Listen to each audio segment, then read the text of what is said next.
Mari kita belajar bahwa kehancuran itu, kata Amsal, didahului oleh orang yang tinggi hati.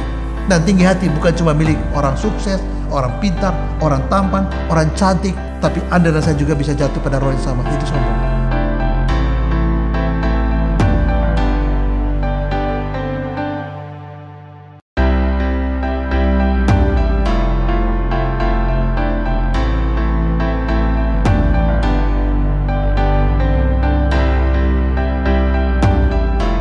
Bersyukur hari ini kita punya kesempatan dari Tuhan untuk belajar satu topik, yaitu mengapa Tuhan menentang orang-orang yang sombong. Saya ingin kita membaca satu ayat, yaitu dari Yakobus pasal 4 ayat 6. Firman Tuhan saya bacakan.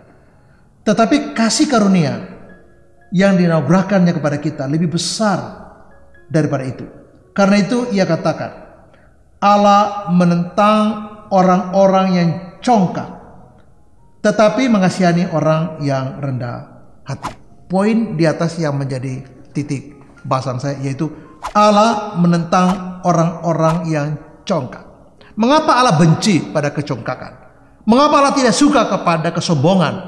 Sebelum orang itu jatuh, biasanya dia tinggi hati, dia angkuh sekali, dan orang angkuh itu keras kepala. Orang angkuh itu nggak bisa dikasih tahu, dia nolak nasihat kita, bahkan nasihat itu baik dia tolak. Bahkan kita disalahkan karena kita menasihati dia.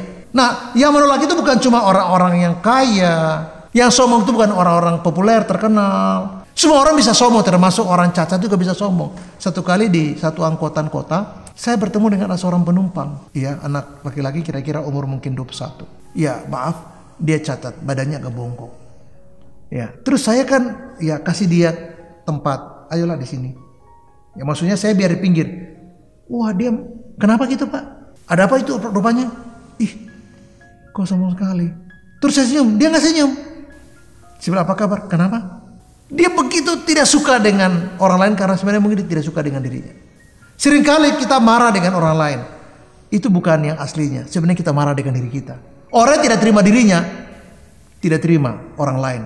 Dan termasuk nasihat orang lain. Jadi ada persoalan internal yang memblocking dia untuk tidak menerima nasihat apapun. Nah, orang sombong, Alkitab katakan akan jatuh. Orang yang congkak, orang yang tinggi hati akan menggiring dia cepat atau lambat pada kehancuran. Dan Alkitab katakan bahwa tinggi hati mendahului kehancuran. Dan ini benar. Orang yang sombong itu berangkat dari orang yang tidak sadar siapa dirinya. Nah, kadang-kadang kegagalan itu dalam hal ini menjadi baik. Kadang-kadang ketika kita mengalami satu titik di mana kita sakit, itu baik. Kok bisa Pak Tony orang sakit baik? Menderita baik. Kok bisa orang menderita sakit, gagal baik? Begini, maksud saya begini.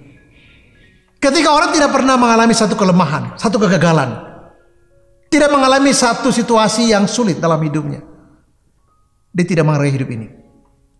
Ketika orang di penjara, katakanlah gak usah seumur hidup lah, katakanlah 20 tahun.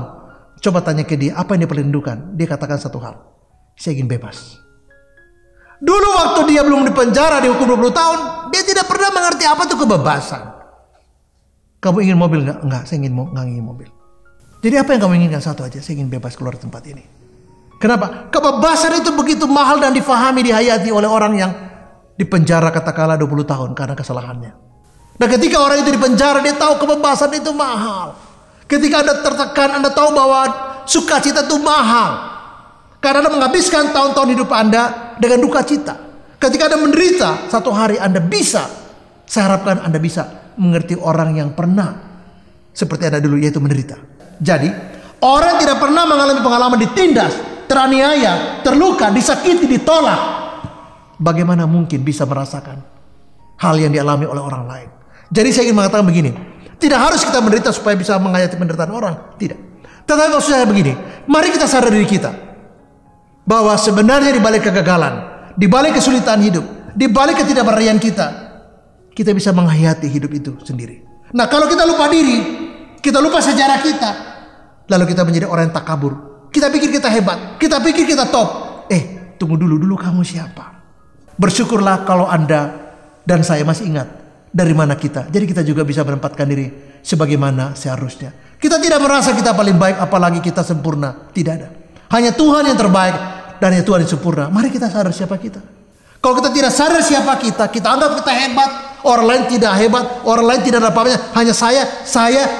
Jadi orang yang sombong dengan orang yang ego itu sama. Orientasi pada diri sendiri. Dan kalau itu benar, itu deskripsi dari orang tidak sadar siapa dirinya. Seorang bertanya pada Yesus, "Guru, hukum apakah yang terutama?" Lalu Yesus menjelaskan dengan luar biasa. Hukum yang pertama ialah mengasihi Allah dengan totalitas. Lalu hukum yang sama dengan itu ialah kasihilah sesama manusia seperti dirimu sendiri. Nah, pada kedua hukum inilah tergantung seluruh hukum Taurat dan kitab para nabi. Dan ini satu rumusan yang luar biasa sekali. Luar biasa sekali. Nah, ada orang bisa mengasihi sama, tapi dia tidak mengasihi Allah. Itu bukan kasih yang dimaksud Yesus. Jadi kasih kita kepada sesama merupakan buah dari kasih kita kepada Allah. Atau karena kita mengasihi Allah, maka di dalam kasih kepada Allah itu terdapat bagian yang lain, yaitu mengasihi sama. Ketika kita mengasihi Allah, kita bisa respect sama orang lain. Seperti kita respect pada diri kita sendiri. Sehingga kita sadar bahwa segalanya dari Tuhan. Tidak ada yang kita miliki. Apa yang kita miliki? Nggak ada. Yang kita anggap milik kita, bukan milik kita. Nah, silakan yang kita sombong atas apa yang tidak pernah kita miliki. Aneh, tapi itu faktanya. Bagaimana mungkin kita tidak memiliki apa-apa tapi sombong? Kalaupun kita memiliki apa-apa, kita tahu itu bukan milik saya, tapi itu hanya titipan Tuhan buat saya, dan itu sementara. Nah, kalau kita tahu bahwa segala titipan Tuhan, mari kita respect kepada sesama kita. Mari kita belajar rendah hati. Karena baik saya, baik dia, kita sama-sama nothing. Hal yang terakhir saya mengangkat dari 4 kasus. Yaitu pertama, Kain. Kain itu sangat sombong. Dia bersalah, tapi dia menolak untuk bertanggung jawab. Dia bersalah, tapi dia menyangkal bahwa dia bersalah. Yang kedua adalah Firaun. Dia seorang penguasa yang hebat, penguasa superpower. Ya, di mana dia menjadi penguasa dan dia begitu sombong. Dan Tuhan bicara kepada Firaun lewat Musa, tapi nasihat dari Musa diabaikan oleh Firaun dan dihancur gara-gara kesombongannya. Ya. Nah, yang ketiga adalah Saul. Pada awalnya dia agak minder, dia selalu bertanya pada Samuel. Tetapi pada akhirnya dia menjadi sombong, sehingga nasihat Samuel pun tidak didengarnya. Dan yang terakhir adalah Ahab. Ahab itu ngaco sekali hidupnya. Dia raja dan hidupnya itu dikuasai oleh istrinya Isabel. Jadi Tuhan sebenarnya ingin orang yang sombong itu sadar siapa dirinya. Makanya Tuhan bicara, mengutus malaikat Tuhan, mengutus Musa, mengutus Samuel, mengutus Elia, Nabi Elia.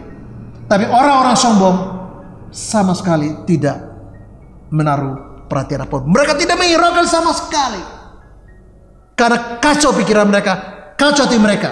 Sehingga yang terjadi adalah mereka hancur. Mari kita belajar bahwa kehancuran itu, kata Amsal, didahului oleh orang yang tinggi hati. Dan tinggi hati bukan cuma milik orang sukses, orang pintar, orang tampan, orang cantik, orang kaya raya, pengusaha yang kaya, pejabat negara, dan orang yang berhasil. Tapi Anda dan saya juga bisa jatuh pada roh yang sama, yaitu sombong. Marilah ketika kita dikasih tahu Tuhan sayang, supaya kita belajar rendah hati. Karena kita katakan, tetapi mengasihani orang-orang yang rendah hati. Tuhan sayang kepada Anda saya, karena kita rendah hati mendengar apa yang Tuhan sampaikan kepada kita, demi dan untuk kebaikan kita sendiri. Tuhan memberkati dan shalom. Amin.